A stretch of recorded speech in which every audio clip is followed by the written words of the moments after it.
What? Yeah, I heard that, didn't you? Okay. I wonder why they did that. Got the song? Okay, ain't gonna happen, folks. We ain't gonna die here.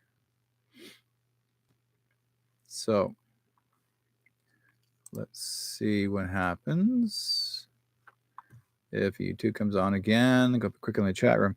This is kind of cool. It's funny as all heck. Let's see, adjustment here. Bring it up. Back in here again. Oh, I know what it is. I know what it is. Because I'm in the wrong room.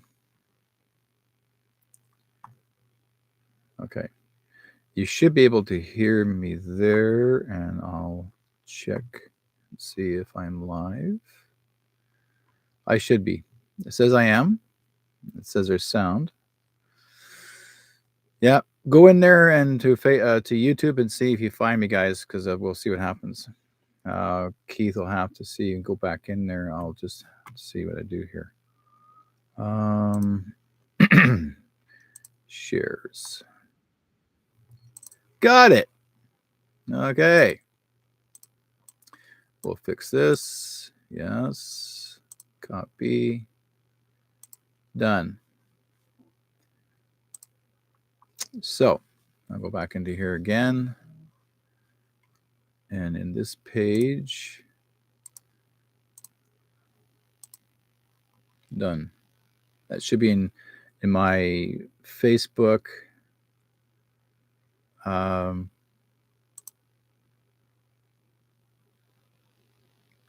Okay. It should be there.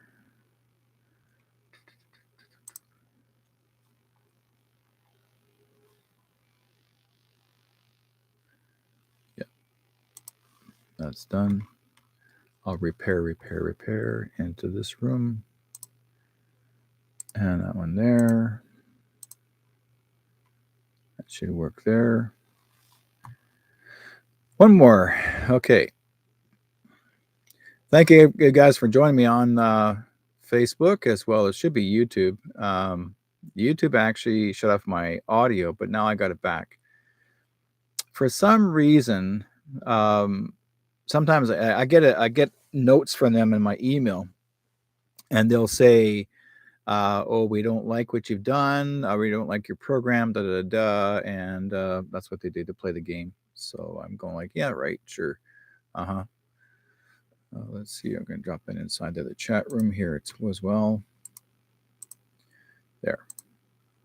That should work. I'll take this one out. Delete. There we go. Okay, that's fixed. Because it should show this coming. Yes, there we go. Double sounds. Good. I'm happy. Ha ha ha ha ha. Okay. Yeah, because I'm on Telegram, I'm on Facebook, I'm on YouTube. You can actually see me on Telegram on my page called True North Strong and Free. And I will have this recorded at the end, and it'll go into Rumble. So if anybody actually does miss a program, it's no problem having to find me. Okay, we're here. We're fine. Should be able to find me on YouTube. Those who can actually, what you guys can do if you're on Facebook, you can actually see me on YouTube as well. See my fabulous mic here all set up. Let's just move this over here. Let's see what we do. There we go. Fixed. Okay. So yeah, Keith, you can go back into if you want to go back into YouTube and check it again, there's that. Just click on the YouTube page. You're back in there. No problem if you want to say some words. Anyways, we're here, and I was really late, and the reason why I was late because I did a lot of work earlier. I've been doing a lot of research and watching. I mean, let's put it this way. The question will be is this: have you folks noticed that there's still a lot of people still wearing masks? Why?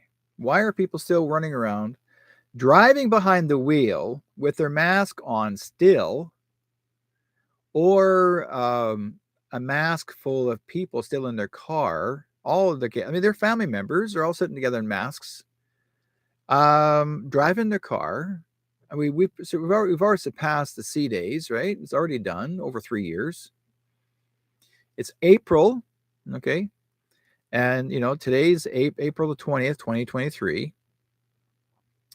But what you see, and I'll bring this up because most of the time you're going to find or see these people, that mostly employees working in stores, still wearing their masks.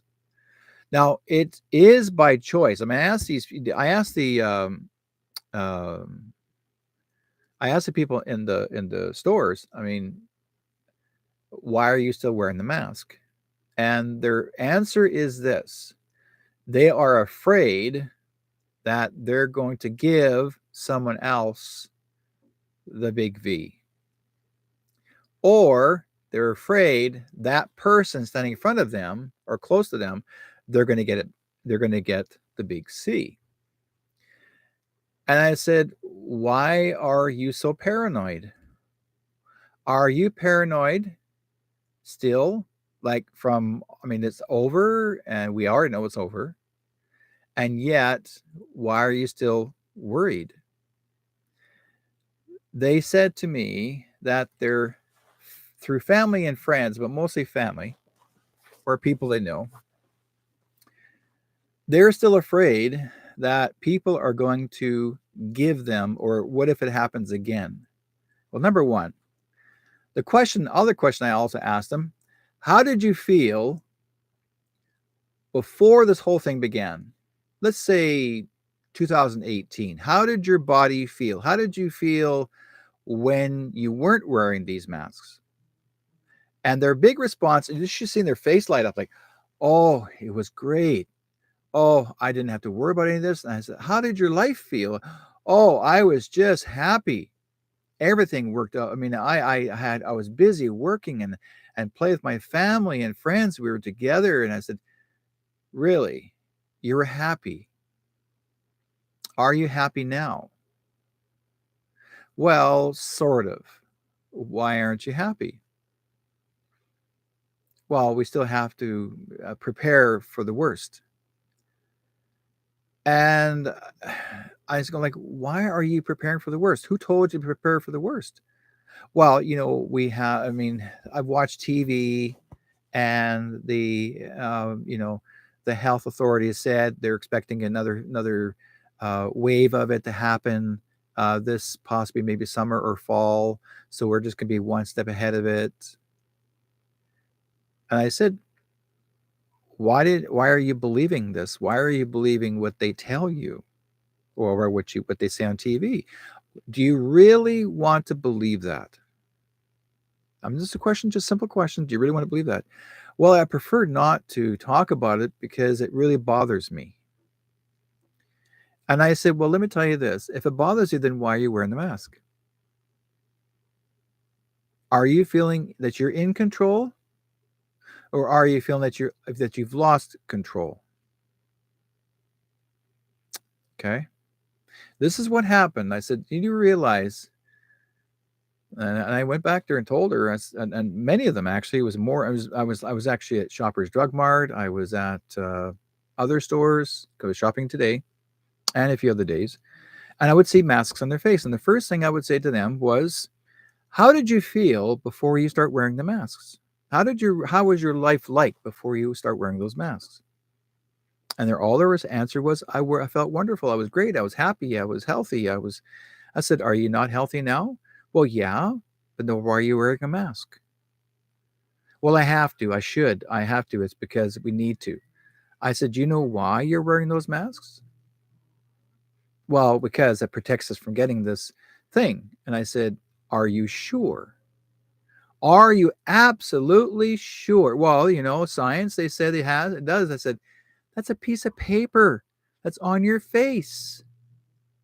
A piece of paper. Do you think really a piece of paper is going to protect you?" Well, it's. I said, let me tell you something. When they called it a big virus, when they called it that, um, how did it make you feel? When they decided to call it a virus, I mean, first of all, they called it the C-19. Now they call it a virus. Now, how did you feel after that? Their answer was, oh my God, we're going to die. That's what they were thinking. Everyone's response was, oh my God, we're going to die.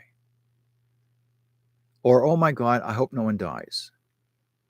You see, this is the thing that I felt was need to be talked about because everyone's avoiding to approach people about what they wear. I'm not questioning if they decide to wear it.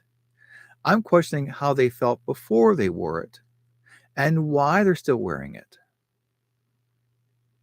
They're not just wearing a fabric on their face, they're wearing material that's not, has not been certified by any health authority or any industry to prove that it can stop it from happening, from anyone to get sick. That was a suggestion to wear one. Anything paper, suggestion to wear it. And then they said, okay, this will protect me. And so they buy boxes and boxes and boxes, and they're still buying boxes of masks. You don't see rubber gloves going very quickly as much as they used to. Now, people that work in stores still wear rubber gloves, but the fact is they've been wearing rubber gloves long before the masks came into existence. They use them when they're working in the stores because a lot of things do get dirty and filthy. I can understand that part. Rubber gloves are okay. That's fine with me. If you choose not to get your hands dirty or touch anything, that's fine. You know. Or I see these little squirt, squirt, squirt every time you walk into a store, major shopping center. As soon as you walk into a store, whether it's a superstore, Save On Foods, any corporate store, you walk in the store and that thing is at the door. Oh, I got to do this first before I enter. I got to do this first before I enter. I gotta squirt, squirt, squirt, squirt, squirt, squirt, squirt, squirt, squirt, squirt, squirt, squirt, squirt. I gotta do this before I enter. Squirt, squirt, squirt, squirt, squirt.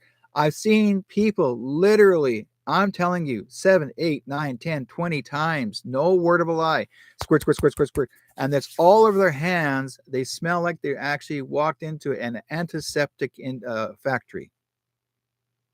Do you really think that stuff is healthy for you? Do you know what's in it? Chemicals. It's not a cleanser. It's chemicals. It's to make you create OCD. Because now once you're at home, and I see people go home and I said, how did you feel before this whole thing happened? Were you always cleaning your house all the time? Like antiseptic this and antiseptic that? Not really, just normal way of life. But now when they're telling you what you got to do, are you doing this same average thing that you used to do before all this began? No, I have to do this all the time, making sure nobody actually leaves anything behind. I have to clean up my house and I make it so sterile, it has to be sterile. And I have to, and she says, one lady says, I have to do this because if I don't do this, then, I don't want people to get sick. She's not crazy. She was afraid she'll get someone else sick. Or she was afraid that someone would get her sick because they touched something in her house, or they touched something before she was even near it. Yeah, Vivian. Vivian's in chat room says one of my neighbor friends won't answer her door without a mask on. Makes me freaking sad. Thank you, Vivian. I'm telling you, they're so controlled. They're so afraid to greet people now when you come to the door because they're still believing because of your environmental, your your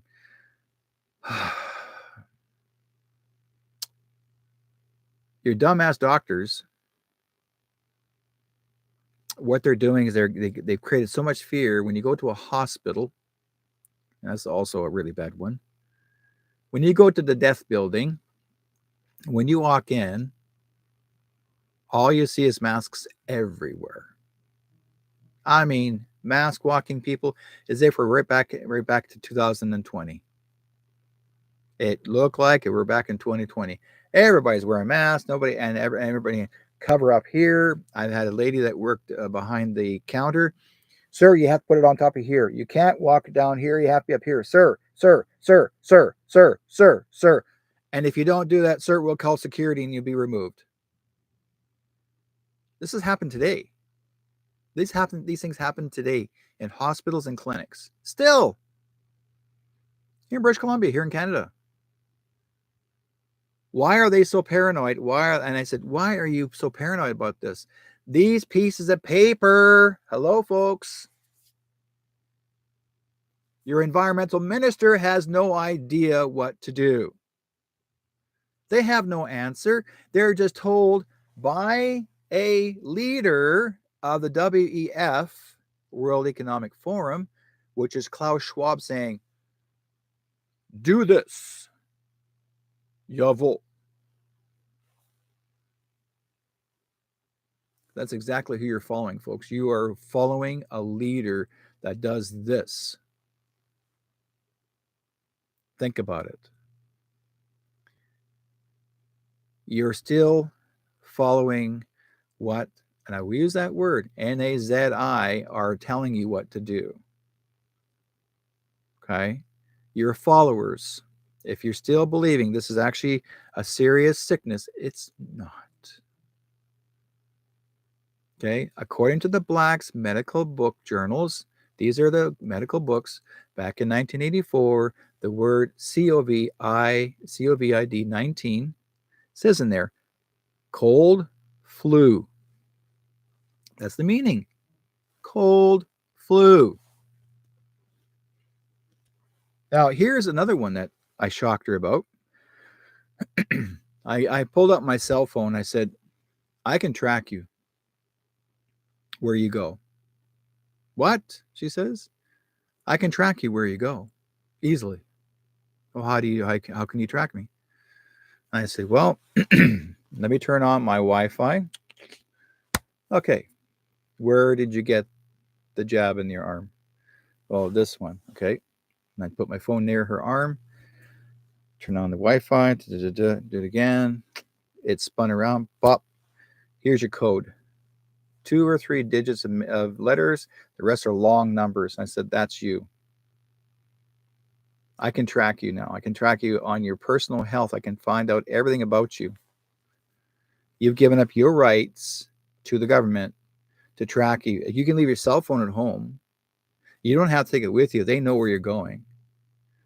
Right? You can't hide from anybody because now, say if you're lost or found, you're like a little dog with a tracking point and they put behind their neck.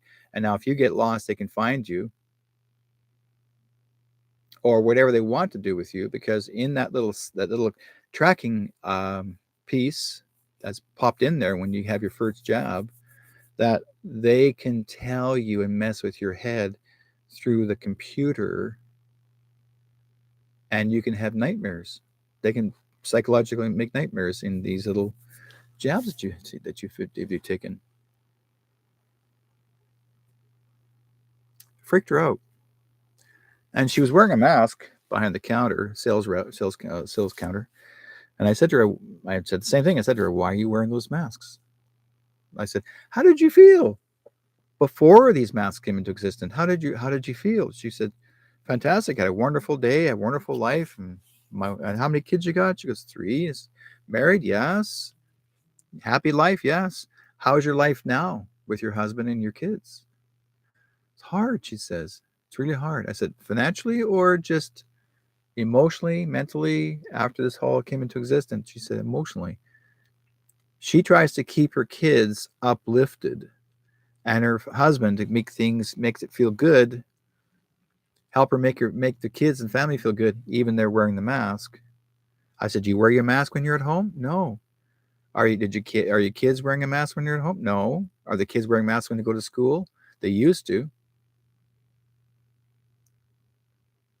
But I asked her, I said, did you get jabbed? And she goes, shh. Oh, you didn't? Shh. So you're unjabbed. She goes, I said, can I reach out and shake your hand? I can? Yeah, let me shake your hand. I shook her hand. I said, "Thank you. You're awake." And she smiled. I said, "You can take your mask down if you want. I'd like to see your face smile because all I see is eyes." And so she went like this, pulled down her mask, and she smiled. And I said, "Thank you." Now, like I said, I'm not criticizing people, but I bring them awareness. I like to help them, give them awakening, tell them to say, "Wake up." You have to teach them. You have to show them. You have to give them a bit of a motivation to see the light, so to speak. Now, most of the people that I see wear masks, most are Asian still, whether Chinese, Japanese, mostly Chinese or Asian of sort. And you always see their families, husband and wife, walking down the street, even Filipinos walking down the street, still wearing street masks on the street with their kids wearing masks. To this day, still kids even have to wear masks with their parents walking down the street. They have to wear masks walking down the street. Why? Why are they still doing this? Now, it used to be in China, I guess the pollution is really horrible there, so they're always wearing a mask on the street. Now, this is long before the big C showed up. They were doing it for years, and they'd be flying on the plane and they're still wearing their mask. And I mean, this is common for them. But yet, when they come and fly from China, come to Vancouver or a city that's unpolluted, like really nice, clear, beautiful sky and better fresh air, and they go, "Well, I can?" I said, "Of course. Your country is not like our country. We have fresh air. We have a better, cleaner city. We're much larger than you. You're a tiny island. You're a tiny island. We are the second largest country in the world. We don't have pollution. Listen to the air. Look at the sky. See how blue it is. Look at, breathe." They forgot to breathe. They forgot to breathe. You know? Now, I got a friend in the chat room here in YouTube. He works at a hospital. And I'm sure, Steve will tell me if it's that people are still wearing masks in the hospital. If not, I'll find out. And there are a lot of, like I said before, our health authorities, they get paid. Each health authority gets paid $1.5 million. Why that much money? To tell the people to keep on getting in the arm. Why are they still pushing? Now, but they're not pushing it for the younger people now. They're pushing it for the elders. They want people over 50, 60, 70, and 80, or even older. And they're saying, "Oh, you need to. You're delicate. You're, you need to. You're delicate. You need to. You're delicate." Bonnie Henry, Health Authority of British Columbia. "I'm a lot tougher than you think. And so is my wife. And so is all these people out here. These elders have lived a better life than you think. We're tougher than you think. You've just began to live. You're maybe lucky that you hit 50 already. But people like us, we've lived a hard life and we're still surviving because we know how to survive." Any health authority out there, I don't care if you represent any country, represent any province, or represent any whatever, I couldn't care less. But let me tell you this. We're not delicate people. But you make us weak by having to try to confine us, and that we can't leave a building. You won't let us walk out. Like, for example, if you're in an elder's home, they won't let you leave the building. They won't let you even talk to people. They won't let you even talk to your families. They put you behind a window as a display doll, and you're trying to communicate with your parent back and forth, or your grandmother, grandfather behind the window. There's no hole to say, "Hello, how are you doing?" And they're sitting there and they want to hug you. And the caregivers in these elders' homes won't let you hug them. They won't let you in the building. Who gave them authority to not let you in? It's not their right. These are basically healthcare workers. They're not health authority. You do not have any right, healthcare workers that work with these elders. You have no right to prevent our parent, anyone who's an elder, to see their own loved ones, even when they're dying in a hospital. No hospital has any right, none whatsoever, to prevent them from seeing them before they cross over when they're in hospice. But you basically have prevented people from seeing their loved ones before they pass away, because you're saying, well, you can't come in because you're not jabbed, you're not snake bitten, you're not this, you're not that, and we don't want you to give anybody who's in hospice the big C. Are you freaking kidding me? You want to be with your loved one before they cross over, and a lot of those loved ones died alone, suffered and died alone.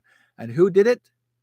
You guys, you health authorities, you hospital board, okay? The hospital board members. You prevented the people from coming in. You gave the authority to the nurses and the doctors to prevent people from coming in the hospital to see their loved ones when they cross over. You think you're going to get away with this, to prevent what their parent, what you could not do for where these kids cannot see their parents? You're called murderers. You will be scooped soon. Military's coming for you too. You will be tried in trial. If you get paid off because you're signing everything with a big C-19 and nobody died of it, you labeled it as a number because Bill Gates and Fauci told you to write it down. You get paid $18,000, doctors, nurses. You get paid $18,000 to sign it so you can get some extra bonuses in your bank account.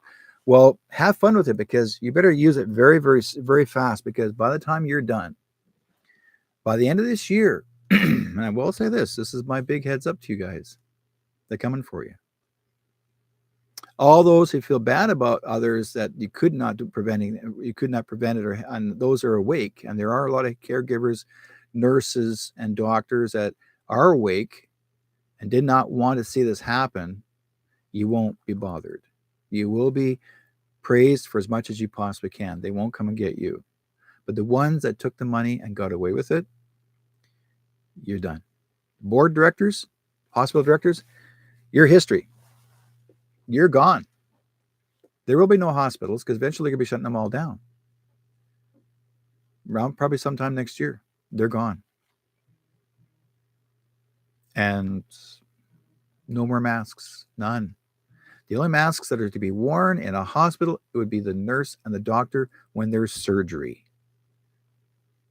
That's it. That's it. Simple. On and off in the sterilization garbage, you're done. So Steve says, yes, we will. We still wear masks in the hospital, mandatory for staff only in patient care settings. The general public and patients do not. And see, like, the thing is that the word mandatory, okay, Steve, the word mandatory is not a law. It's what it is. The word mandatory means that you are giving them permission to tell you what to do. And no staff member, no staff only, including patient care, should ever have to wear a mask. None. Whatever happened to the jolly days of hospitals? Remember, it used to be years ago, and some of you guys may remember this, but these used to have so many hospital shows on TV and movies. Did you ever see a doctor or nurse running around wearing a mask? No. Never. They're making this whole scenario of this big C as if it was like the Ebola. But guess what? You cannot even stop that either, because Ebola would actually make you bleed out of every opening you have in your body. You would not be here by now. That word, VIRUS, was registered, was patented by the Rothschilds. They patented it. The Rockefellers bought it. They also use it, and their patent was under Bill Gates, Dr. Fauci. They're the ones that get paid to do this. Why do you think Bill Gates is a trillionaire? He knows how to get away with this. Now, like I said before, in the beginning of the program, I asking people why they're still wearing their masks. And like I thought people by now would be smart enough to know better and use the word smart. Okay. Smart cities. Smart. Okay. Use your smarts. Not that camera smart. Use your smarts. We already know what it can do. But I'm actually and also too, people that are wearing the fabric ones that they've been making for each other, that's fine. But the fabric ones are just as deadly. If you don't wash them, you're carrying a lot of bacteria in there because the more you breathe in that bacteria, if you look at the history of 1918, the Spanish flu, 85% of the people that died didn't die during the Spanish flu, and they didn't die of it. They died of the bacteria wearing the masks all the time. And it was proven. The bacteria is what killed them. It had nothing to do with Spanish flu. And that was also created by Bill Gates' grandfather. It's in history. It's proven. Yeah. Okay. Mandatory hospital policy. Gee, policy. Do you know the word policy means, guys? Policy means police. Okay. Polis means police. Means that it is it's almost like if you don't wear it, you're going to jail. Same word. You take the word E or the Y out and put the E on it. It means police. Yes, we all miss how things were. I'm so burnt out, friend. And I don't blame you. Steve, honest to God, I don't blame you. It gets to be crazier and crazier. Now, will they lift this for the workers in the hospitals? They should. The workers should never suffer through this.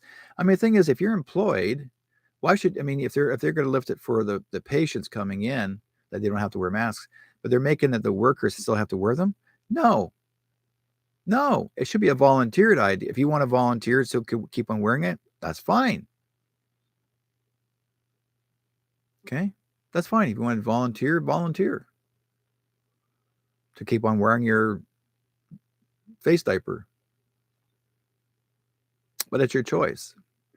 But there are even people out there, even to this day, that have never been jabbed, and they're wearing the mask because their corporations ask them to still do it, and they get them paranoid to say, "Well, 85% shows me that people still have the C and it's on a piece of paper." Who made up that story?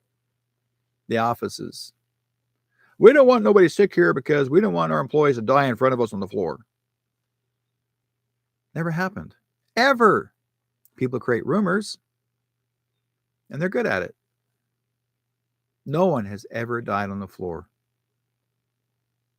They'll die of something else. Brain hemorrhage, snake bitten.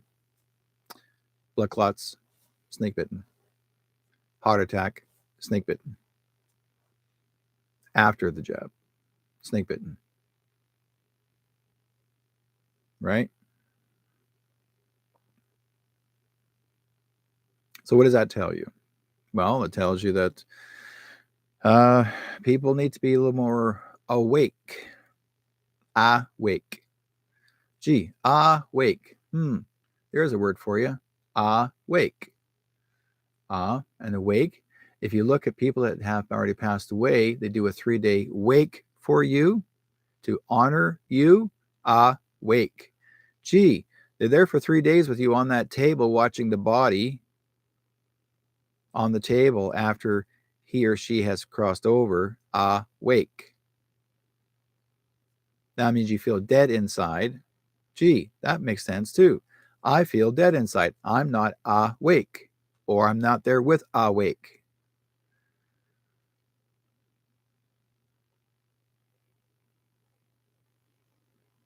Yeah. So Vivian says I'm 65, so I've had the old childhood shots, haven't had any of these new shots or any tests. Good. Hers, her choice, by choice. Okay. And I'm going to give YouTube a warning. This has nothing to do what's right or wrong regarding health. I am talking about the story itself. Okay? Because they're going to listen to it and then they're going to say, you can't say that. You know, like I feel like I'm actually in that story. You can't do that. They said so. You know? So the now I asked the adults, and then I was at a powwow a few weeks back, 3 weeks ago, and I'm watching some of the kids. A lot of the kids actually still wearing masks in the schools. Okay. So for the children, while they were wearing the mask during the Big C times, I asked the kids, I said, how do you feel wearing these masks? The kids are going, well, it's okay. And I said, well, did the teacher tell you that you had to wear a mask, or did your mom and dad tell you had to wear a mask? Well, mom and dad told me I had to wear a mask when I'm in the school if I was going to be in school to get an education. Now, how would you feel if you talked to a 6-year-old, 7-year-old, 8-year-old, 9-year-old that don't like to wear masks and they keep on taking them off their face? They don't like the feeling. It makes them feel sweaty. They get itchy. You hear those words. They get itchy on the skin and they're pulling them off. And then mom just grabs them and shoves them back on their face. No, back on the face. Even for babies sitting in their little cribs and chairs and when they're shopping in the stores and the baby doesn't want it on. And mom goes, ugh. Next thing you know, slapping the kid in the face, putting it back on next to the kid's crying behind the mask. I've seen this stuff. A mother hits her own child to force her child to wear the mask. If you don't wear this mask, you're going to die. That's what I see, and that's what I hear. Are you kidding me? You're scaring the living heck out of the kid. Happens all the time. That's what was happening during this time. So they're psychologically messing with the kids' heads. Now, the kids today, they got so used to it. They got so used to it that they wear them as a costume. So they wear it like, why do you, because I said to a couple of students, I said, why are you guys still wearing your masks? You know, you're outside wearing your mask. Why? Well, I don't want anybody to see my face. So you're not wearing it because of, no, I like people seeing my face. I'd rather hide behind here so they can see my eyes, but they can't see my face. So if I want to see something, if I see a girl's boobs or whatever, I can look, but they can't tell if I'm actually laughing or smiling or whatever. This is what I'm hearing from the kids. Or if I make a comment behind my mask, I could say something they can't even tell. They can't tell what I'm saying. And that's exactly what they do. See, Eva says, my 9-year-old granddaughter, she always complained about wearing the masks. Thank you. It is. It hurts the skin. The material has a chemical in it, folks. And actually it absorbs itself into the skin. You don't realize there's a chemical that releases from there, from the mask. And I'll tell you what the chemical is. It's called, where they put it, I wrote it in here. The chemical, what's it called? Where did I put it? Derrick. Dun, dun, dun.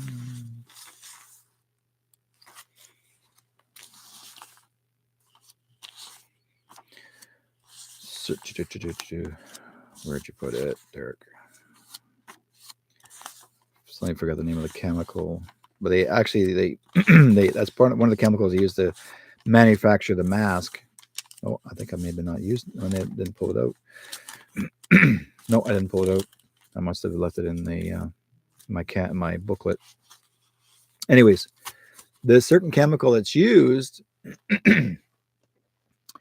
it it's what it's part of the chemistry they use to manufacture the material, but it also is not very good to keep on your skin all the time because once it absorbs into the skin, the sweats of your skin, the sweat glands, it actually causes skin conditions that it can actually do damage to your skin and eczema, seborrhea, many skin to the dryness, or you break out in red spots all over your face. Okay, they're not children, they're not child's or teenagers stuff. That's actually from the mask that they've been wearing so much that can actually absorb into the skin, and it takes a long time for the kids to heal from this. So I do recommend to get something for the skin to fix it, because they'll always have this trouble now the rest of their lives if they don't do something about it now. Okay. And it's been proven that the material is not the best in the world, especially the blue ones. They're not absolutely perfect. In fact, there was two doctors that took the masks and took them to the lab. I've got the video of it. Took it to a lab, and they did a simple chemistry, which actually was steam, which is from our own mouth. Like, for example, we have a lot of heat when you absorb behind our mouth. They steamed it over the mask, brand new mask. They pull it out, laid it on over the bowl, and they steamed over it. You can see little worms, and they're called kamikaze hookworms. They're coming out from the fabric, and they're moving around. They're wakened up. Those kamikaze hookworms go right into the back of your mouth and your throat, and that's why when people have been wearing the masks too long, that's why you go all the time, because you're trying to swish it down. So I always tell people, if you're going to wear those masks, make sure, okay, that if it does happen, then you need to do a mouthwash with salt water to get them out of your throat. Okay, wash them out, spit them out, gurgle them out, but you don't want them to hook in, because that's what happens. They're from the blue masks, and it's been proven. Like I said, these two scientists that these are doctors, and they were showing it to people. They want people to see it. That was supposed to be exposed to CNN and all them on TV, and then they were told not to share that, because then the company itself would have lost business manufacturing these masks. So they're not telling you the side effects of how these masks are manufactured. Most of them are manufactured on a floor. Some are made in India, on a floor where it picks up things off the floor, and the floors aren't that clean. Families are doing this. They're making these masks. Okay. They're hiring them piecework to make these masks. So it's not as you would think sterile. I mean, I've seen the video of this how they do this. Hey, Bill, how's it going? Okay. Great, good friend in there I've known for many years. This guy, it does a lot of paranormal stuff. So we're not talking about paranormal at the moment. Anyways, like I said before, the children, I ask the kids, how are you feeling about wearing your masks? And it's most of the boys, not so much girls. The boys are still wearing their masks. They they see these masks more like, like I'm like a superhero or whatever. You don't have to see my face. They think they're the Titans. Some of the girls are not wearing masks as much as they used to, because they like to wear their makeup. And if you wear your mask and your makeup, guess what? It smudges all your face all around. Then when you're hanging around the bathroom in the school, oh, my makeup's all messed up because I'm wearing this stupid thing. Okay, so the girls are not wearing masks as much. It's the ethnic people that are actually the ones that wear the masks more. The Asian, the Filipinos, South Asians, they're the ones mostly wearing the masks, mostly girls. But a lot of people, again, this is actually what's happening today. Now, the masks have psychologically messed with these kids' heads, especially the younger ones, okay, the juniors, the little kids that are 6, 7, 8, 9, 10 years old, 12 years old. They had to deal with, think about it, folks, they had to deal with 2+ years of forcible wearing material on their face. They've gotten so used to it now. What it's done to them Some of the kids have actually already have beginning of OCD, and because their parents taught them they had to do this all the time with this little pump, pump, pump, pump, pump, and then they started having this OCD thing. You can't. The thing is, the worst part of it all, folks. You keep on sterilizing yourself so much, your immune system is not healing itself. Your body is its own healing unit. Okay, it can do all this. That's why our skin can heal without having to sterilize. Okay, we have to wash our hands soap and water. It's simple because you're cleaning off the dirt and whatever have you, but sterilizing the hands is different compared to washing the hands. I've watched people sterilizing themselves pretty well 5, 6, 7, 8, 9, 10 times.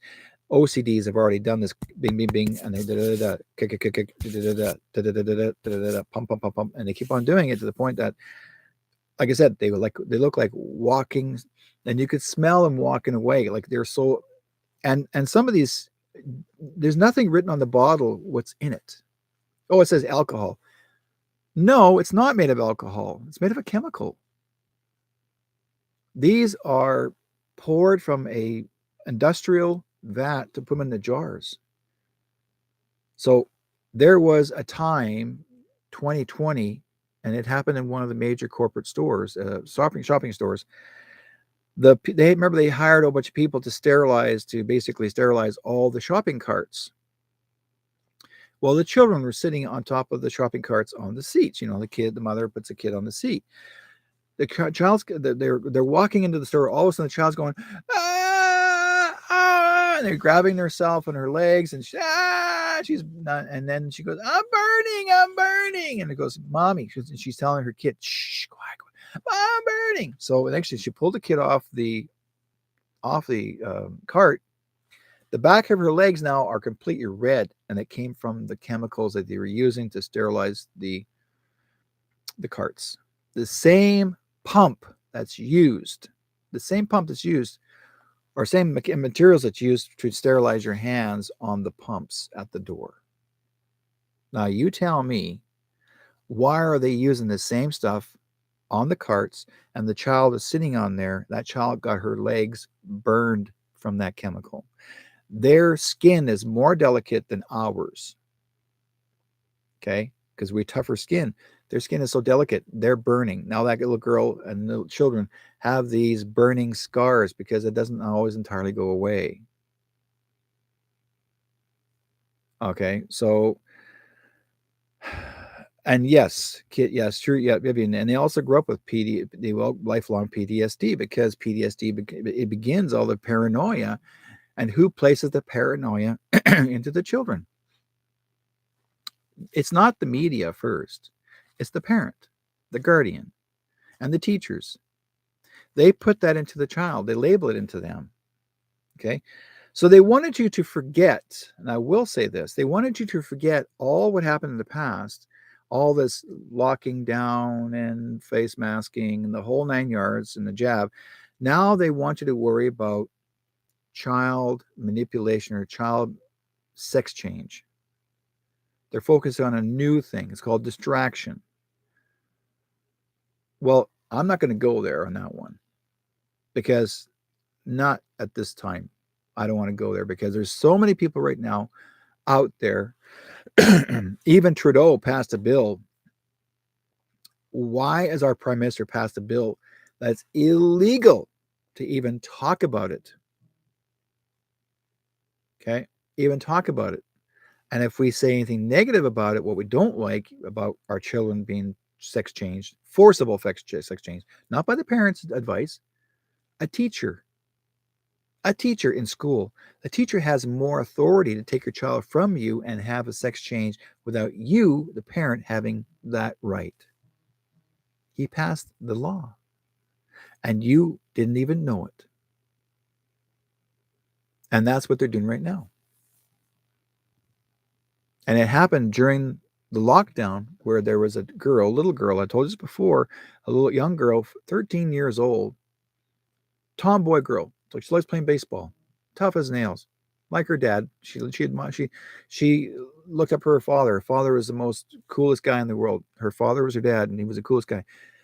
The teacher took his daughter, to the hospital and demanded this child have a sex change to be a boy. The father didn't even know his daughter was in the hospital, and the teacher had the father, when he showed up at the hospital, the teacher had the father arrested. He was charged for interfering with a forcible sex change. This is in Vancouver. You look it up on the internet. It's there. He served 6 months in prison while his daughter was having a sex change. The judge sentenced him to 6 months to keep him out of the way while the daughter had the sex change. She did not want the sex change after her dad got out, but she was forced to have a sex change because of a teacher. That teacher should be thrown in prison or military tribunal. Okay, it's real. It happened.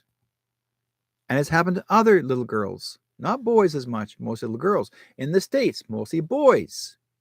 A lot of boys, little boys. Okay?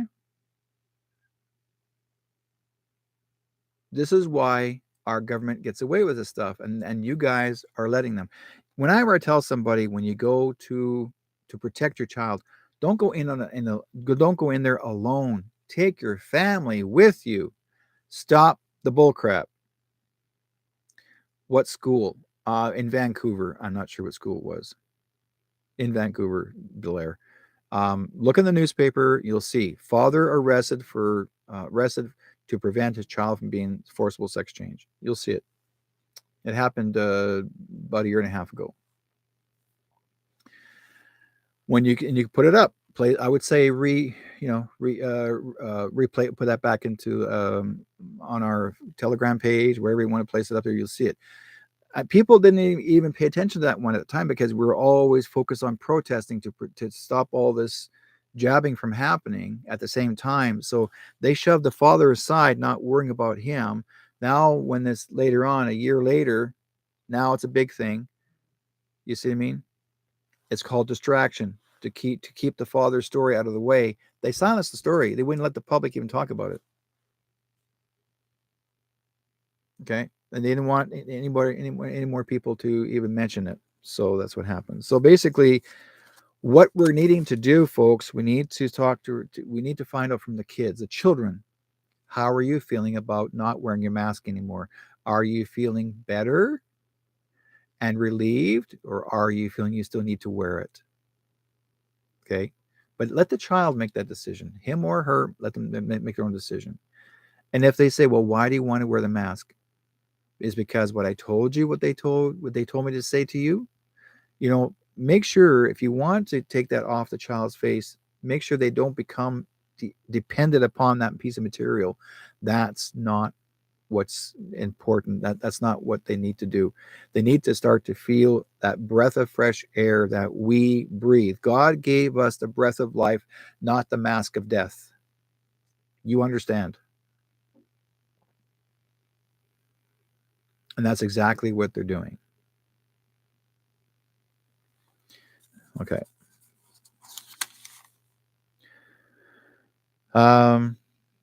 Yeah. The students, sometimes there are some schools still required the kids to still wear masks, and they're not, and especially in private schools, Catholic schools. Of what I understand, I was talking to some students. They're saying that these kids that are in uniforms, they're even told to still wear a mask in classes, especially biology or whatever type of class, and they're not exercising as much as they used to. Because they also still try to get the kid. And here's something else that really gets me. People today are still so psychologically still in that right brain, still thinking that they have to still be 6 feet apart from that person when they go shopping. We've been psychologically, again, they keep on saying 6 feet apart, 6 feet apart, 6 feet apart, 6 feet apart, 6 feet apart. You remember all the signs on the floor, 6 feet apart, 6 feet apart, 6 feet apart. People were always hearing those words, 6 feet apart, 6. And that was actually, even in the store, they actually play their music and they say, thank you for coming shopping and so and so and so and so, and please mind each other, being 6 feet apart. And they're still doing it. They're still playing the same recording to this day, 6 feet apart. And if you can, please wear your mask to protect others. Why are they still playing that thing up above in the shopping center? Superstore is still doing it. All the superstores are still doing it. Okay. Okay. Vivian says one of the American states is about to make it illegal for parents to refuse their kids to have sex change and allowing the parents to, parents to have their kids taken away permanently and or be arrested. And it's all the largest MK Ultra mind control experiment ever. Yes. MK Ultra is the Nazi regime. This is Klaus Schwab's people. He is Hitler's people. Here's one thing I want to say. And Trudeau was there at the time at the WEF, World Economic Summit. Okay. Trudeau was there.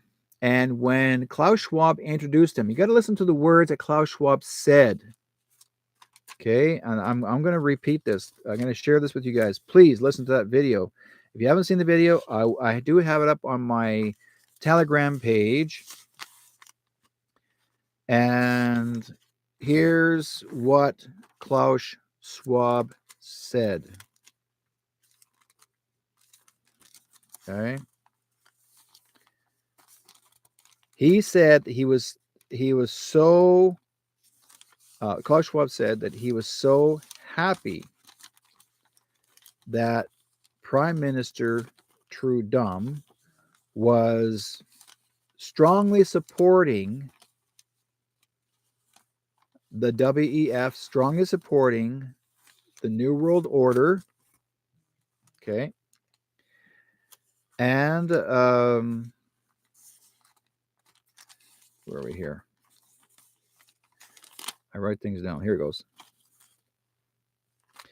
He said, Klaus Schwab, word for word, quote, he said that he was introducing Justin Trudeau, Prime Minister Trudeau, and he said to him that we're so proud for the beginning of the Fourth Rising. Okay. Well, number one, Fourth Rising in German means Fourth Reich. Do you understand? The Fourth Reich. And that's what he said, the Fourth Rising. He said those words, the Fourth Rising. That's all to do with the Nazi regime. Okay. So watch the video closer. Listen and watch the video, but listen closer, because Trudeau is not who you think he is. He took great pride. This is before he was taken away, the original one. But he was very proud of raising his right arm high with a flat palm, because his wife is the granddaughter of Hitler. Okay, it's proven, it's true. And she takes great pride in that as well. Okay.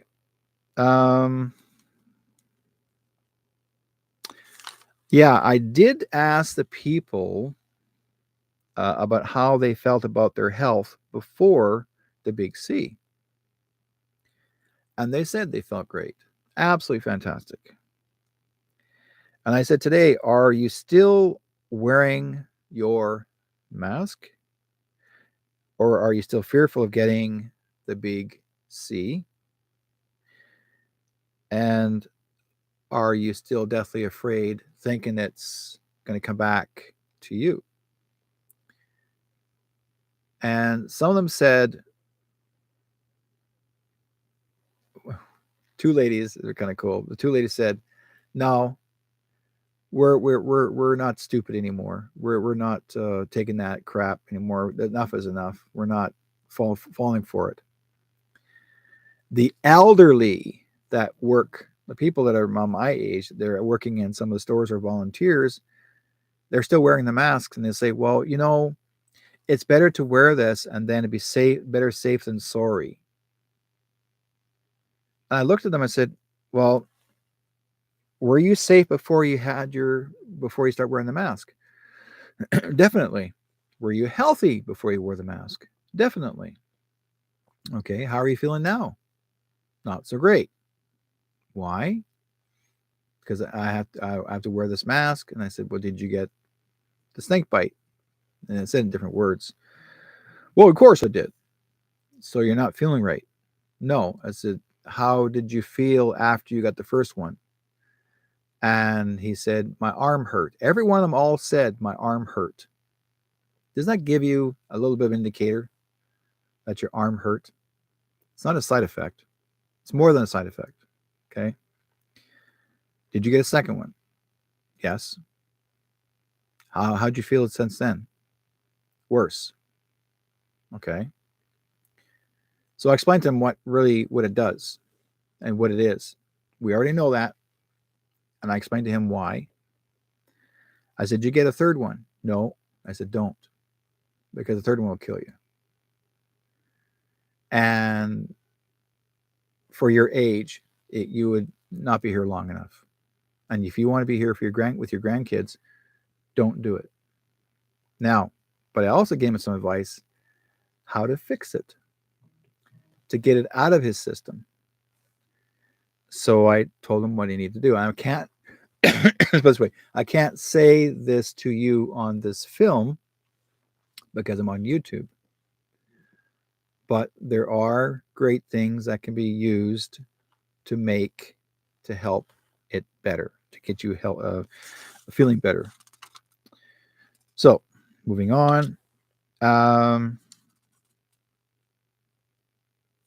talked to the parents and some of the parents, and I asked them, let's talk about the kids during the big C time and before and after, how the kids were feeling their side. Like, most people always focused on the adults.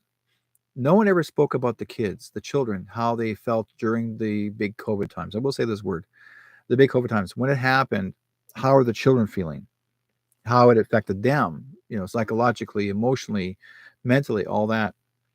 The children were more upset of not being able to go to school and playing with their friends than they were about what we were doing, what happened with all of us. They didn't care because children don't understand the fear. They don't. None of us do. None of them did. The kids don't, because when you're 8, 9, 10, 11, 12, 13, 14, 15, 16, when you're a young person, you're willing to climb up that 30-foot high building and jump off into big, huge hay pile and go, hey, I did it. 30 feet, drop, and you're happy. Go, hey, I made it. Hey, I could do this. I'm invincible. When you're our age and you climb up that 30-foot building, you're going like, I'm not sure about climbing the building. And it's always like, what if I break my arm? What if I break my leg? Oh, I'm not sure. I'm not as strong as I used to be. You're putting all the excuses in front of you. You already put fear in front of you. There's a difference between the children and the adult. It's psychological. We put ourselves there. But if we see one of our kids jump off, Dad, follow me. Hey, we'll do this. And you thought, okay, well, Dad, if my kid can do it, I'll do it too. And you do. You make the jump. Knowingly, you'll be fine. But the thing is that if your kid will make it, if he's with you, participate with you, you're fine. But the thing is, there's so much amusement that you would see children and adults always creating great ideas of amusing their children, of making cardboard games of sorts and all kinds of new games that the fathers would make up to keep their kids occupied and make it fun. And they put on video, and it was a wonderful thing. Our people come on video and they would play music, guitar, piano, you name it, and they start their own little online stuff. It was great to entertain the public, keep it going. And it was going on for the longest time on social networks, where there was actually Facebook, YouTube, Instagram, you name it, TikTok. They were trying to do as much as they can to just create an uplifting feeling that we all needed. We needed that uplifting feeling. We needed it to feel like we belong. And yet, as soon as you turned off that button and you think to yourself, did I make a change? Was I able to help make someone else happy? And with put some laughter back into this world because we needed it. Did we feel good about that song we sang to those people out there that watched us? Did it make them feel good? Of course it did. Because we want to take the pressure off your shoulders, not just mine, but also your shoulders, and just take some of that pressure off. Even say, okay, that felt good. That took that feeling off me that I'm not going to have restless sleep over this. I feel good, and that, oh, that person is a great entertainer, or he or she, or those kids are so funny. I'll never forget the day they did this. Now you have this in your memory, and then you decide to share maybe some of those stories, those videos with others. You're passing it around, and everybody's having great humor and fun because we knew how to entertain the world, just like this, where I am right now. We do this because we care. We do this because we love to help give people a motivation, an understanding. Okay, we need to understand or understand which other way you want to say it. You're trying to feel that, okay, how do we make some change and how can we better this? Okay. How can we better it to make it better? How can we how can we create and recreate inner strength? How can we give people advice? How can we share how much fun we've had? How can we share some advice of what people, how they're feeling across the world? I mean, I'm talking about across the world, not just even your neighbor, your friend, or family member. We're trying to give them hope and faith because what we're doing right now, okay, and it's important. Um, yes. Also, to last night, I met a new I met my old friend called me up on the phone, and we had a great chat. And then he says, Derrick, I want you to meet somebody. And he called him in on the show, on the off the show, and he called him in from Arizona. So the guy come on the phone line, and we're talking, the three of us, three-way. And the first thing he said was, I mean, like, basically, we're talking about other things as well, and the fun part regarding UFO thought, stuff like that. And then somehow the conversation came up regarding Trump. And the first thing he said was, I don't like the guy. Why? Well, because, you see all the news, he's nothing but a blah kind of person. I'm going like, but do you really know what he's like? Do you really know what he really is like? Well, no. So you're taking the advice from mainstream media, you're watching what they tell people, and you're believing them. Whenever somebody says something on the news, do you really want to believe what they're telling you? You, the viewers, because they're going to make up something to get you scared. I tell people this: 85%, 80 to 85%, most of the news you see on TV is all about bad stuff. 20%, they'll put it at the end of the show to make you feel good.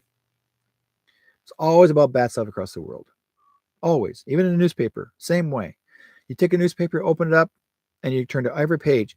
Bad, bad, bad, bad, bad, bad, all bad, bad, bad, scare, scare, scare, die, die, die, da, da, da. In the end, oh, look at this. Johnny got an award on the last page of the newspaper. Did that make you feel good? No, we're too busy working about that guy on the front page. Whatever happened about Johnny being in the front and put the scary stuff in the back? They won't do it because to them, that's not helping you, or they don't want to put you in a happy place. They want to put you in a sad and angry place. So you go, oh, I'm out of this paper. Look at this. Oh, blah, blah, blah, blah. Shaking the newspaper. Most people don't use shaking newspapers as much as they used to, but they do. Okay. Now, I also talked about, I wanted to bring up the after effects of I watched so many videos, and I'm sure not many people actually talked about this, and those are in the chat rooms. Thank you guys for coming in new. I also put questions out there regarding the children, how the children are feeling physically when you see a police officer. I've seen so many videos of police officers physically abusing a 10-year-old children, even younger, 8-year-old child. When a police officer walk up to the child and told them that they have to wear a mask in the street. Now, they're not telling it to the parent to tell the child. They walk up to the child, grab the child by the arm, and they literally give the child, and they got the child up against the wall of a concrete wall, and they're boom, boom, boom, boom. I watched this. Police officers physically banging their head against the wall, and they'll say, put on that mask now, or you're going to jail. Okay? Seriously. I've watched the videos, and these are parents or someone else in the street video recording this. Now, 10, 11, 12, 13, 14, 15-year-old kids, girls, mostly girls, are getting beaten up by the police officers. Now, this is happening in Ontario. This happened in Australia. This happened in the UK, France, Germany. Germany was the worst. France and Germany was the worst. But Ontario was so abusive. And in the UK, the child says, I'm not going to wear this. I'm in the street. And this is long after the whole lockdown thing is over. Like the child, I'm not going to wear that. Forget it. Or if a child wore a sign, carried a sign with mommy and daddy, that we don't like to do this and we don't want that. We don't want this. The police officer will head to the kid, not to the parent, to the kid. Now they got the kid against the wall, face up against the wall, handcuffing a youth, 10, 11, 12 years old, handcuffing them. You're under arrest. They grab the kid. They throw him in the paddy wagon, okay, into the jail wagon, and they haul the kid away while the parents are still standing there. We have your kid. Now, have you seen these videos? I have. Lots of them. Has anything been resolved here? Like, were the parents happy to get their child back? Or are the children still in jail? Or has there been a court proceeding that they actually charged the child, the youth? Was there actually any charges laid against the officers that arrested them that actually did abuse? And it went as far as the police officers even, and I will say this, in Calgary, they raped the girls. There was a couple young girls that seen 2 young girls get raped by city police officers. And the rest of the officers stood there and smiled while they stripped, searched them totally naked. These are men strip searching girls. Not a female there. Men raped them and got away with it. So they say. Now, this happened in 2021. Has that been resolved? I have no idea. But I've seen the videos. I've seen young people tell their story on their page, on TikTok. And to this day, they're so messed up.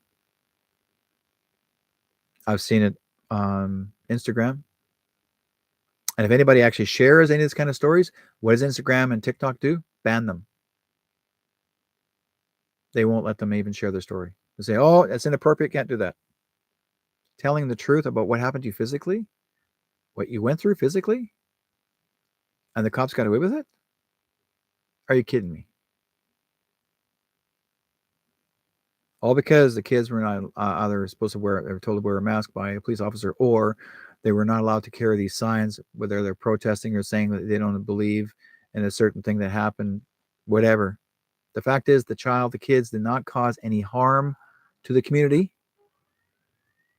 but the police officer abused their role. They abused it. They went so far as in harming the children. You might as well call yourself a pedophile because you are. Those that went after those girls because you're done. Because those videos have been actually distributed around the world. So that means a special group of forces actually had these videos sent to them, and the intel has picked it up, and they're gone to see those officers now. These officers that were known to harm these girls and boys are no longer here with us. They're taken away, and they're not in a federal prison. They're not in a provincial prison. They're now taken away to Guantanamo Bay, a military prison, and they would be tried under military tribunal. Military tribunal, because there is martial law, and when you break the law, you're gone. You don't come back. You either do life in prison or you'll be taken out. And it's been announced many times over by President Trump. It's been many times over. The chief and commander has stated, you rape someone, you will be executed. He's not kidding around. He's serious. So were the children released? Are they still in jail? Did they have did they have to pay a fine? Sometimes they'll say, well, the family has to pay the fine of the child that went to jail. The police that manhandled these children like they were like street dogs, and they did. I've seen the videos. It was absolutely horrible. Did the police get charged for the assault? Again, causing bodily harm. And then they started to, they'll say, well, it's mandatory that you have to do this. It's mandatory that you have to do that. Let me tell you guys, the word mandatory means that you're giving them permission. That's what the word means. You're giving up your rights. When someone says, write down the piece of word, oh, it's mandatory. It's not a law. It never was a law. I mean, I had even a judge tell me to my face, it's a law. Mandatory is a law. No, it's not. Look it up. Mandatory means that you're giving them permission, that you're giving up your rights for them to tell you what to do. That's what mandatory means. I corrected her. She didn't like it. A judge in Edmonton. Let's see here.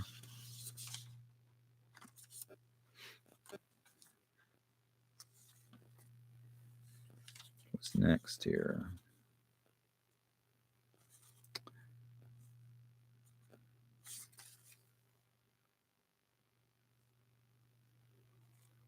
Yeah. So I want to ask you folks out there, and please respond as much as you can.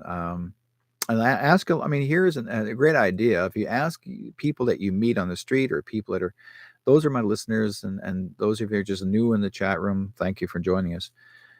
But here's an idea. And I've been saying this before through the whole program.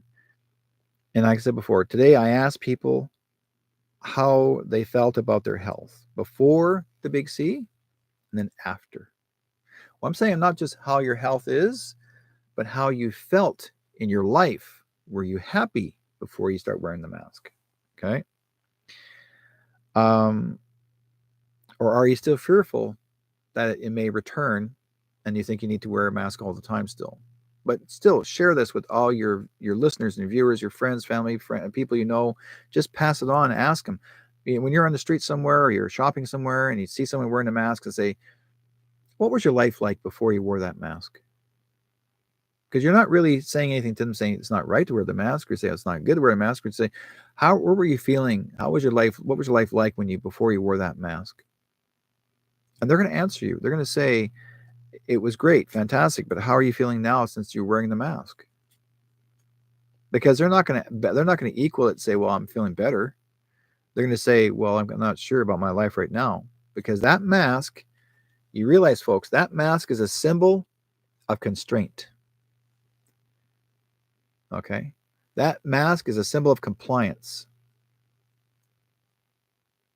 That's what that mask is for. That's what they're making that mask for. It was to basically for you to give up your rights. And 6 feet apart was give up your rights as a human being. And I think you need to start to help them, if you can help them, give them that incentive and help them, give them that support, and say, you know what, you don't have to feel that way anymore. Here's what I did. Make them feel good. Show them something that you can do. Give them give them something that you feel that would help them uplift their life. Bubblegum, you know. Um,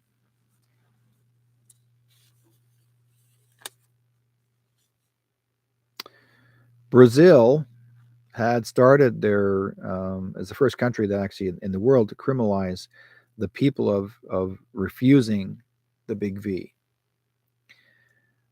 And if proven guilty, you'll be serving 2 to 8 years in prison. That was their goal. And I thought, well, why? Why are they telling people they have to? Well, that got changed. The people protested. So it's not like it used to be. I tell people, don't, try not to fall for the fear. Stand up, just say no, like they always say.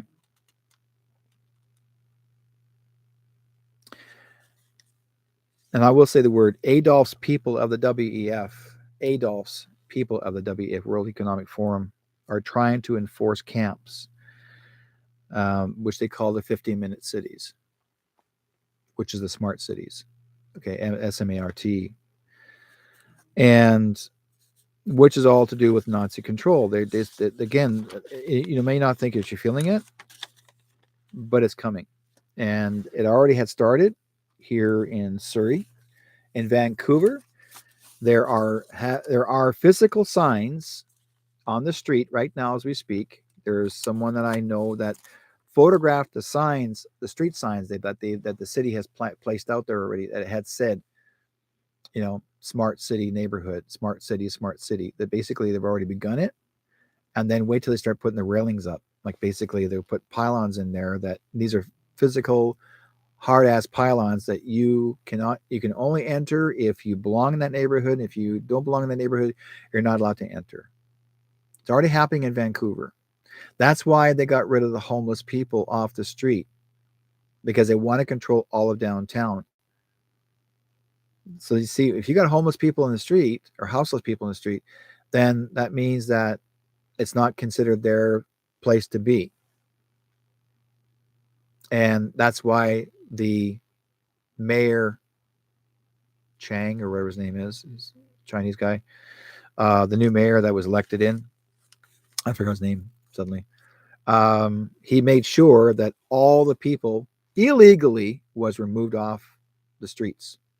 A lot of them were arrested, hauled to jail, and yet the city said, "Oh no, nothing happened. Only one arrest because he wasn't cooperating, but the rest they cooperated and da da da." No, they didn't. That was an absolute outright lie. The city cops, the Vancouver police, actually lined up like they said there's these about 50, 60 cops, not RCMP, Vancouver police, all lined up, and they blocked off a 6 square block neighborhood. They did it for just during Easter long weekend, and they blocked off everything. It's all video recorded. You'll see it, folks. They arrested a lot of people, took all their belongings, all personal belongings, and they got the city to throw everything in the dumpster into these trucks and the dump trucks, and they had them all hauled away. And all they had left was just the clothes on the back. No more tents, no coverage, nothing to keep them warm. And a lot of times it was raining that weekend, and they suffered. There were not enough room for shelters, enough to fit only 60 people, and there's 2,000, 3,000 people living on the street. Now, where are the rest of the shelters?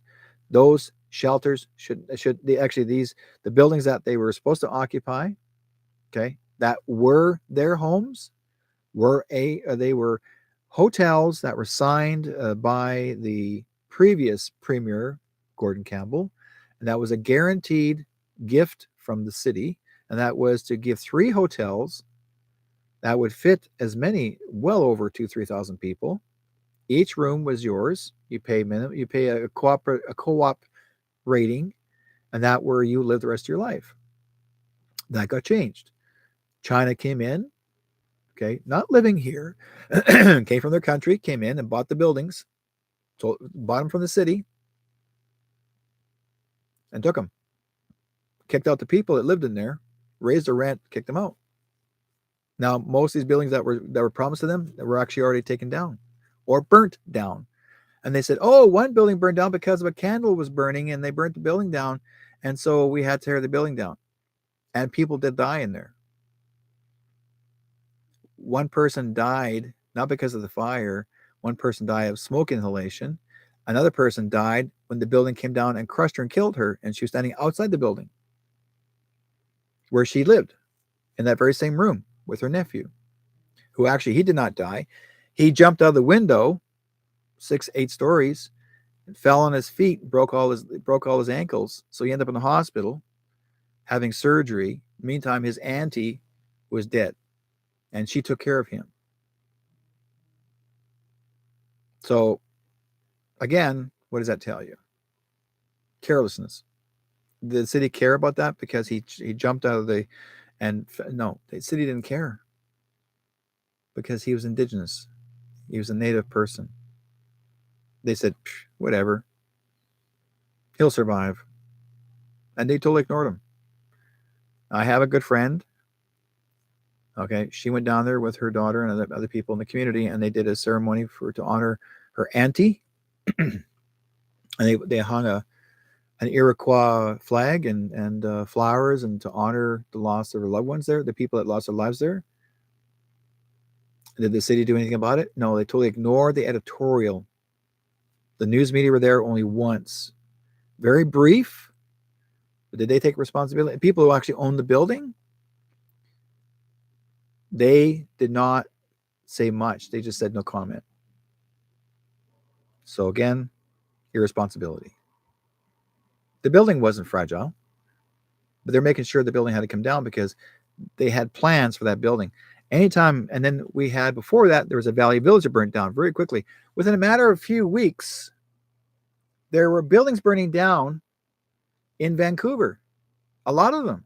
There's about 5 or 6 buildings burned down. Suddenly, oh, another high rise, another high rise burning down, another high rise burning down, another high rise burning down. Why? China. They all owned the buildings. They bought them and owned them, and they said, well, the only way to get these people out of here is burn them down. The only faster way of doing it, because if you cost you more money to take it down than actually to burn it down. They don't care. We know that. Right? CCP. So, can the people do something about it? Yes, they can. Yes, they can. They can stand up for the rights of the people that lost their lives there. They can stand up for the people in the neighborhoods and say, no, I'm not going to accept that. Are they going to do anything about it? It's up to you. You know, citizens of Vancouver City, Surrey, we're next to each other, neighbors. But there, like I said before, and is the smart city planned already in Surrey? Yes, it already is. It's on the website. The city of Surrey Smart City. Surrey, British Columbia Smart City. You'll see it. The plans are there. It's already laid out. They've already started it. It's already started. Guess who started it? It wasn't the mayor who we have now that started it. It was actually the last mayor we had. It was his idea to go along with it because he loves to constrain and lock up our citizens. Ex-mayor Doug McCallum. He loved to keep, to control you. He's another follower of crookedness. This guy got paid off hundreds of thousands of dollars to make sure he enjoys his retirement. Hundreds of thousands of dollars as gifts so they can knock something out or take it down or to tear it apart because they paid him to do it, and they call them gifts. No mayor, no government official should ever get a gift from the public to take something down. That should be illegal, a federal offense. That Doug McCallum should be behind bars by now, doing a long time term. But he got away with it because he went to court to fight a certain matter. They charged him for I can't recall what the charge was. He got away with it. He walked away because he chose to find a judge in Prince George who was a buddy of his and walked out. So, anyways, that's what happens when you become a politician. Okay. Yes, Vivian, you have been talking about that for many, many years. So, anyways, I wanted to share that with you guys, and I really appreciate you guys listening in and share this. Please share this with everybody else across the world. I'm not trying to bring it as negative as possible. I'm trying to bring some enlightenment about the children. I really want to focus on the kids because, everyone's talked about the adults, sure, as a family member or people, but we never talked about the kids. Yes, we've had Trump's people. We've had special forces that have actually have been rescuing the children from all across the world, and from underground, deep under DUMBs, deep underground military bases. And I'm talking about Trump's military. This is actually a corrupt military base. And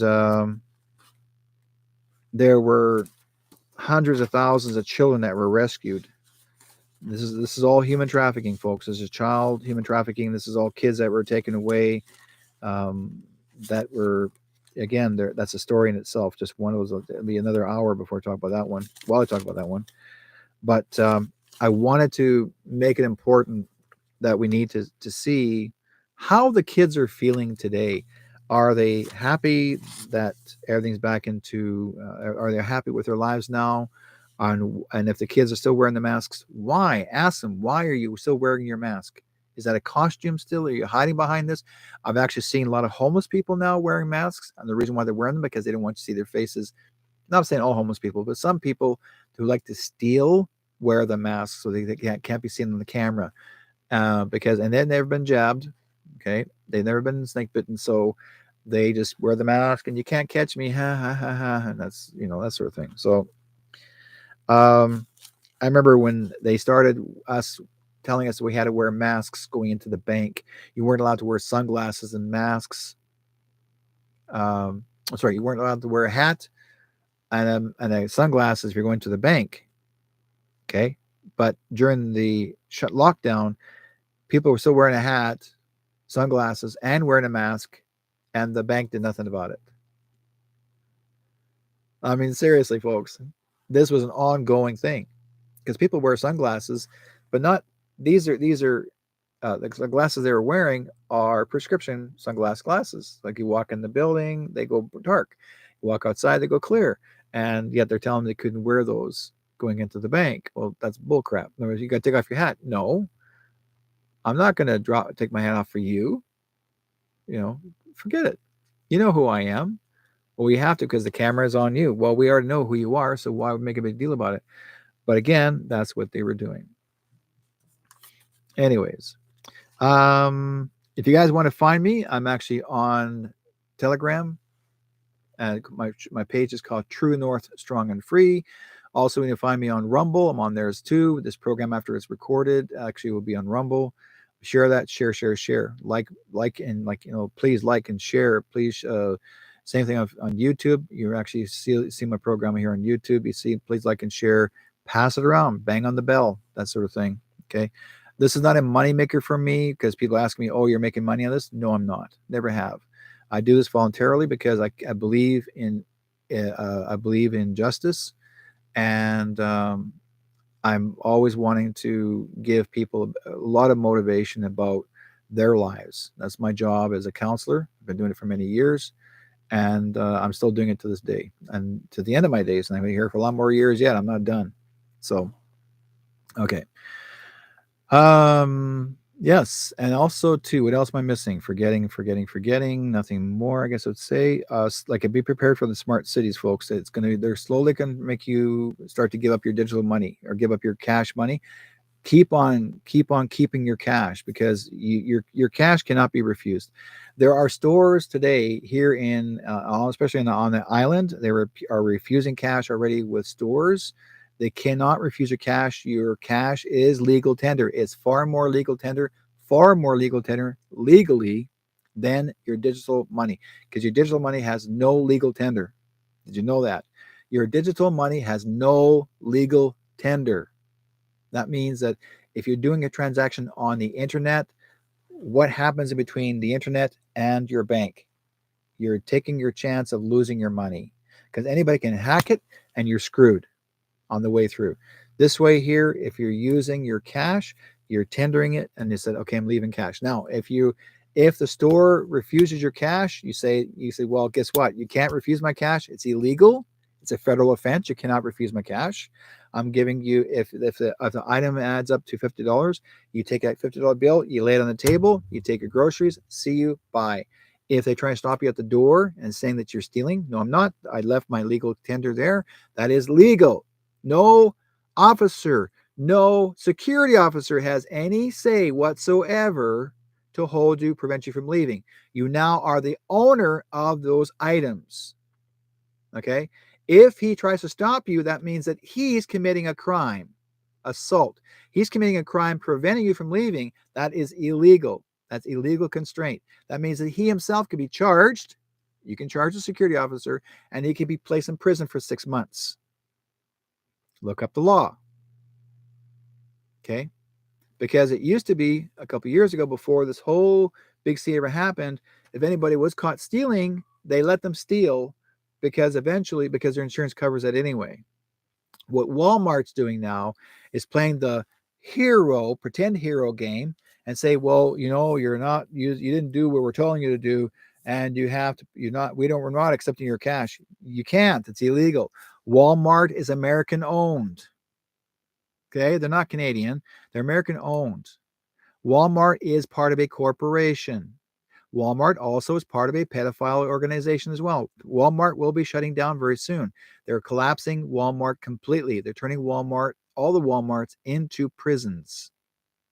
That's why do you think all the Walmarts are shutting down? Okay. They're releasing about 30,000 employees of Walmarts all across Canada and the United States. It's all going to be shut down soon, and they're turning them all into prison centers. And the prison centers will be used for pedophiles. Anybody who did something wrong is going in there. Not people like you and I. We're not going to jail there. We never go to jail. We're legally doing the right thing. Okay. Walmart was part of an underground child trafficking organization. Do you know that? Costco was also part of an illegal medical program, and they're going to be in trouble too as well. Not the guys who own Costco, but the head offices, people that are the CEOs. They're connected to it.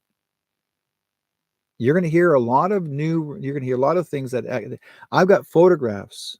I have photographs to prove that children were placed into containers that are actually duct taped and closed and placed into containers, and they're on a container ship, and it's all owned by Walmart, and they ship them off to China and or the Ukraine. So if you think I don't know what I'm talking about, I do. I've got the video, I got the pictures of it to prove it. Photographs, not just a cartoon, it's real. Now, why isn't this not shared with the public? It has always been. But all these social networks don't want you to share this, because they were afraid that they'll be exposed. Guess what? Walmart's done. They've already been taken down. They just want you to see the truth, show you the truth. Okay? All these ships, these container ships that were caught in the bays, okay, they were carrying prisoners. And there are also some were actually, that was a prison. One of the boats that was carrying across the ocean was a prison ship, had all the prisoners inside, heading toward the Guantanamo Bay, or heading to another country where the prisoners have to be taken to across the ocean. There's also those are military prisons.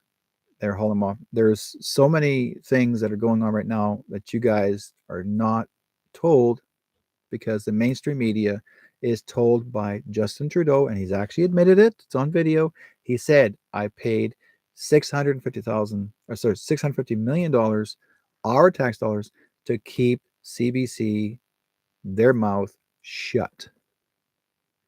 So they have to say and do what he tells them. And it's not a joke. It was real, folks. So Justin's been lying through his teeth. Even to this day, he's been lying to you, even with the children. The WE organization he's part of, both him and his mother, it's all a pedophile organization. He threw $900 million into that organization just before, while we're in lockdown. He made sure he got a hold of that money, and he dropped it in there before he got arrested. The real Justin who got arrested. He made sure it was covered to make sure he can make sure he wouldn't get caught. And then the other money, less SNC Lavalin, he tried to frame a few people, or try to create a frame of people to get them in trouble, but those people didn't fall for it, and so they left their position because they knew very well that Trudeau was lying, and that he was doing illegal, very major illegal child trafficking, human trafficking. They may not have known that, but he was getting away with it. And even to this day, he still thinks he gets away with it. That's why he always avoids questions when he's confronted with the truth. Many people in the cabinet have been confronting him about telling the truth, and he refuses to. He keeps avoiding it and talks about something else. But guess what? He's going down. I mean, even the fake one is going down, and they're doing it. They want you to see. They want you to see. This is This is a stage. This is a show. They want you to see how it really went down. This is all pre-recorded. Every day, this is all pre-recorded in the cabinet. Let's put it this way. Today, how is it that when they had there's people on the grounds right now as we speak in Ottawa celebrating an event. No big deal. Ottawa was open on the grounds and people celebrating an event. And yet, when it came to the truckers' convoy, they weren't allowed to go on the grounds.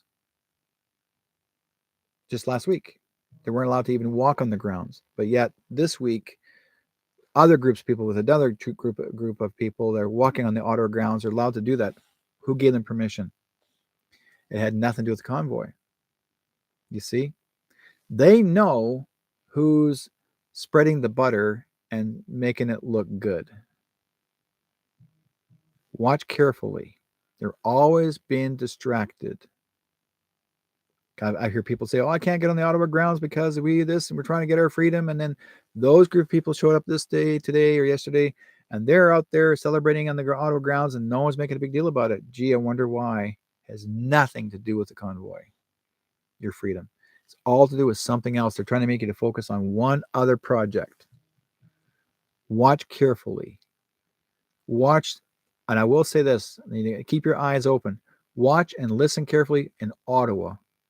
But you'll always hear the story about, you look around, you go like, this doesn't look like the cabinet, because whenever the camera's on the cabinet, you can't, there's a stage. It's all a stage, because you can't even look up, because have you guys noticed there's no pages in there?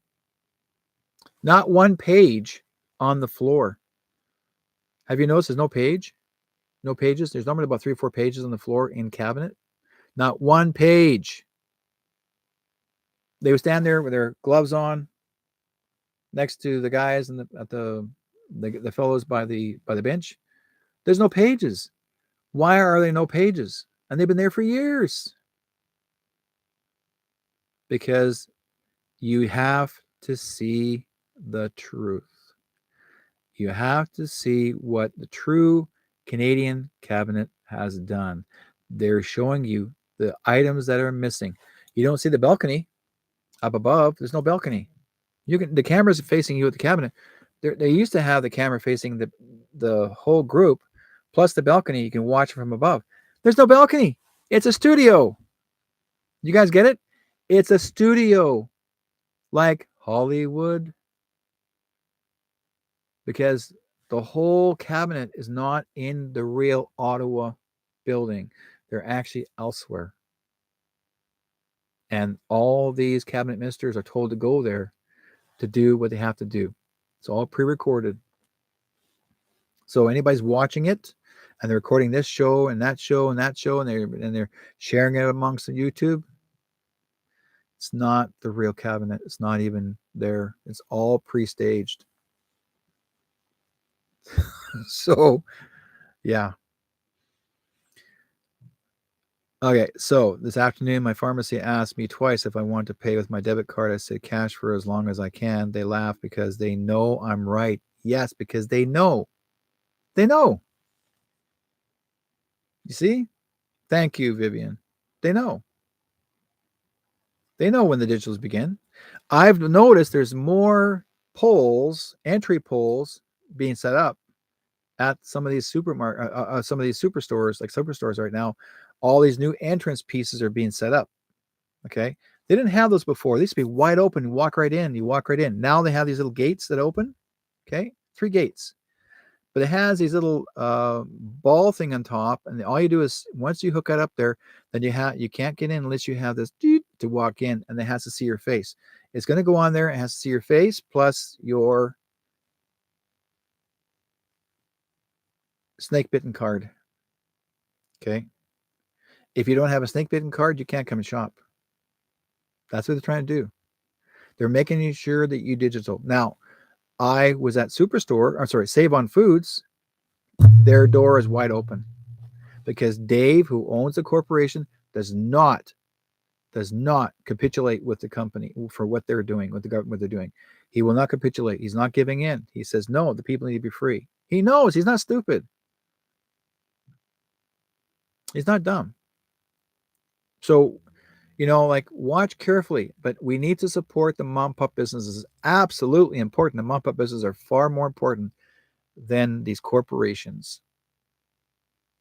I don't intend to stop what I'm doing. I'm going to keep on going until this is finally over. Right?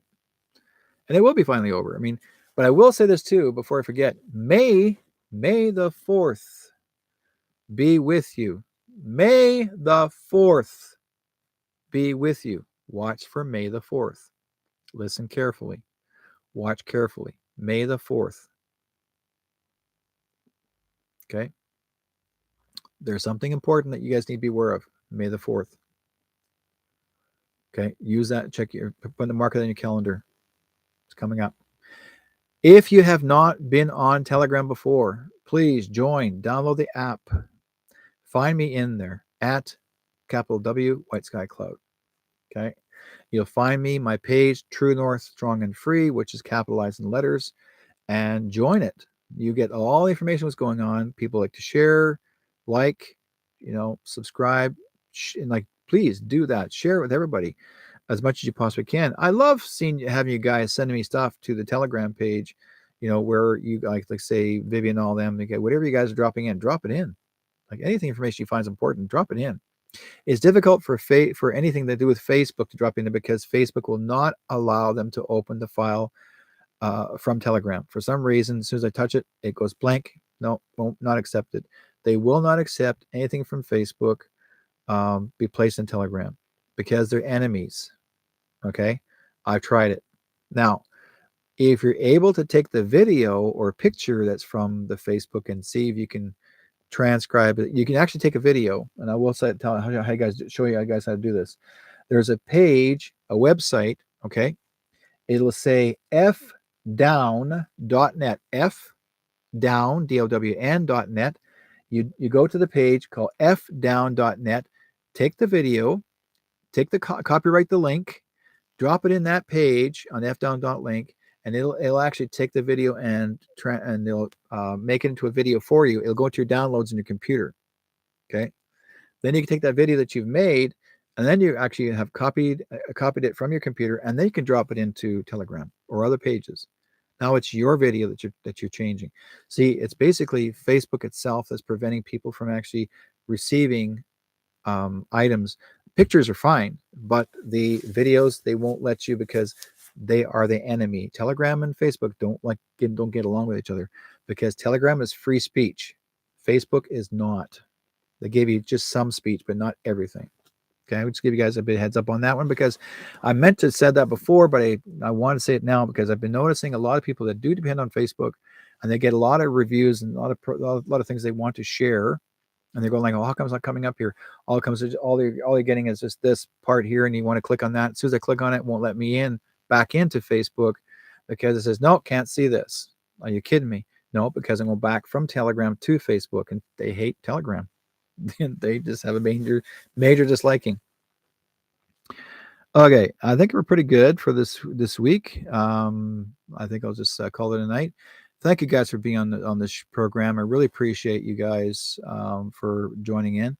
It has been a crazy week. Tomorrow I will be, if you're actually in the BC region and close like Vancouver, Surrey, or whatever have you, I will be at the Lower Fraser Valley Aboriginal Society. I'm actually one of the directors.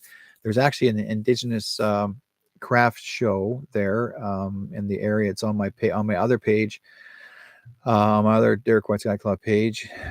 You'll see it. I'll put the banner up on my on this page here, Between Two Worlds page. I'll pop it on there as well. If you guys want to come down, and if there's anything you're interested in to see, help support our crafters, and also this panic. There's food, there's great drinks to have, and yeah, meet, greet, have great time. Tomorrow from it's on from I think 10 a.m. till 3 p.m. But it's gonna be a lot of fun too. So if you're able to come down there, love to see you guys. So, anyways, in the meantime and in between time, that's another edition of my program. And you guys be good to each other. We'll talk to you guys, and we'll see you guys next time. And yeah, okay. Well, God be with you all. Take care. Everyone lives, everyone dies. Everyone loves, everyone cries. Round the world we're all alike. So why is the war? Why do we fight? There's one sea, one town, one earth. So you and I gotta learn to live together.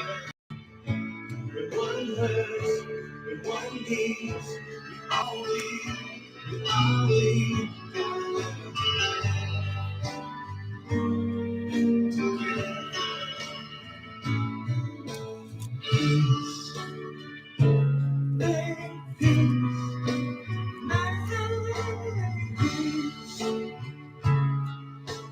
peace. Alright. Isn't it time for the stop time? Isn't it time now to stop the crying? Stop the fighting and the hate. We gotta make peace before it's too late. There's one sea, one sky, one earth. So you and I gotta learn to live together. With one hurts, with one needs, we all we gotta learn to live together. Peace in peace, let them in peace. Alright, let them in peace, peace together. Peace.